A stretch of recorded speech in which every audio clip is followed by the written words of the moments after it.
Hello and welcome back to Yapping with me, Fellonius the Wizard. Today I'm going to talk about cash. Not how to get them, rather how to keep them. Because in this modern world we are living in, there are forces who is trying to get rid of our cash. Now, there is, however, a lot of arguments, both pro and con, I would say. Yes, they are dirty money in the right sense. We have been holding them and doing stuff with them that we probably shouldn't. But, however, it is still there. There are very small coins, which is hard to read on and keep. And everybody seems to, or most people seems to be enjoying using their credit card. However, I am against credit cards as is because it's not safe enough. Anyone can get your credit card and anyone can get your money. And that is the bottom line for me. Safe point. Anyone can steal my cash as well, of course. Yes, they can.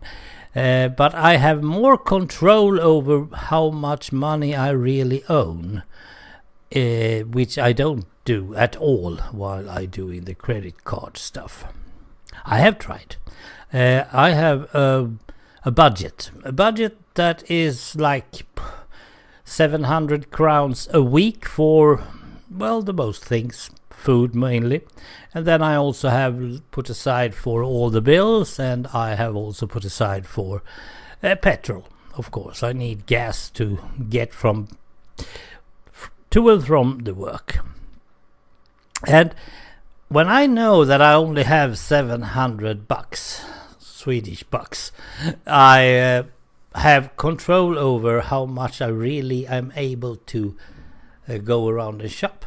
Because when the money is gone, there is no more money, even if I can go home and get more from my bank, so to speak. But if I have a credit card, I don't see that border. Suddenly perhaps I'm up at 750 or even 1,000 Swedish crowns. And that means that I'm actually eating or whatever I'm doing for the next week. And that's not really how I want it to work for me. For me, I must admit that this is just for me. Others seems to do it, well, there are people who are using their credit cards, and when the money is stopped, they take a micro mortgage and try to get a loan, and they do it through their cell phone that they haven't really paid for. And suddenly they are having loans by the dozen. Every month a new loan because they don't have any control over their money. If they had used cash, they wouldn't be able to do this. Yes, there are some negatives and there are some positive sides to credit cards, and the same goes for cash. But my main concern is that we are supposed to have these cash to equivalent of the amount of gold my nation is owning. Because that is how it started. I have no idea what it's called in English, but we call it gold foot. And the amount of gold that the Swedish state has should be the equivalent of what cash we have. And that goes, on the other hand, that I can at any point in my life go and ask to give the bank my cash and say I want gold in return. That was the main thought from the beginning. But that was like in the 14th century or something, so things have changed, right? And then inflation came, and then we have the market economy and the capitalism and all that. Suddenly gold isn't that much of a value anymore.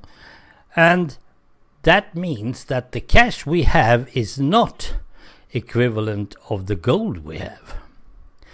And that is actually bothering the Swedish state and the Swedish banks most of all, because they want the money to be, well, safe, so to speak.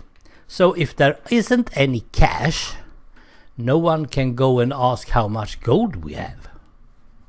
I think the same goes for the most countries, at least the Western countries. And that is really the main problem I have.